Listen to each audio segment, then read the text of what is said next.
done a tremendous job as our city councilor. First of all, as a small business owner, one of the first things she did when she got to City Hall was try to find a way to make small businesses, the permitting, the licensing, right, make it more efficient, streamline that process. Let's help entrepreneurs get their businesses open. Another thing I'm a big fan of, she got paid parental leave for City Hall employees. I mean, that's something that kind of might fly under the radar, but that's a big deal for a lot of families. That's huge. It is.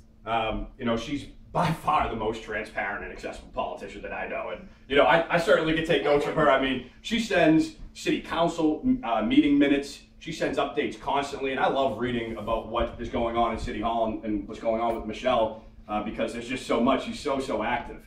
And that's another thing that's important. She has not been a stranger to East Boston.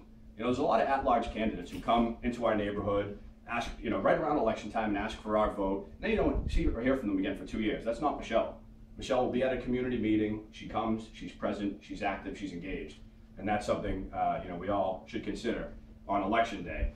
Some other things that, you know, she's just always on the right side of the issue. She's very good progressive, an important voice at City Hall, but, you know, fighting for fossil fuel divestment, advocating for homeless LGBT youth, and promoting the arts and cultural funding.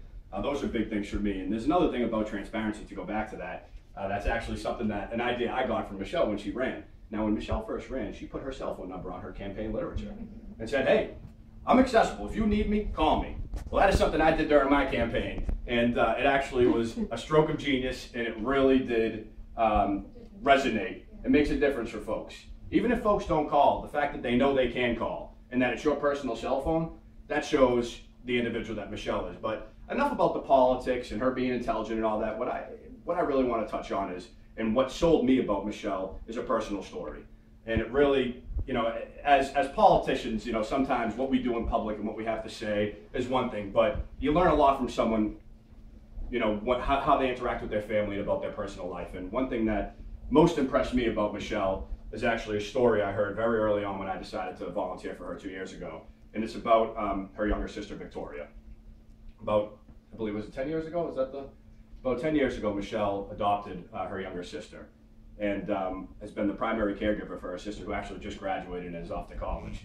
I met Victoria, who just graduated from Boston Latin School, my alma mater and her nanny's alma mater, when she was applying for the Ward Fellowship. We have a couple Ward Fellows in the room today. I'm an alum of the Ward Fellowship. Her nanny is. We're both on the executive board.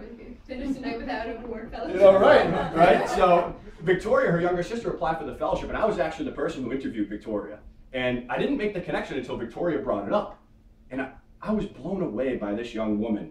I mean, she was sharp, articulate, intelligent, driven, and that was a direct reflection on Michelle.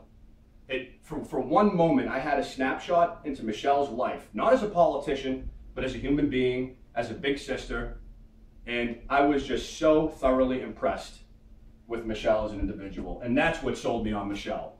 Putting the politics aside, it's her as an individual, as a person, and it made me know that my voting for Michelle, when I voted for her, I was voting for someone I could trust, someone that had a good character, good morals, and good values. And she has done nothing to disappoint us. In fact, she is a superstar at City Hall. We have to send her back. I'm proud to be standing by Michelle's side during her re-election campaign. I will be voting for Michelle proudly, and I hope you join me in supporting Michelle Wu. Thank you. I'm sorry, I gotta run, guys. But spread the word. She's the best.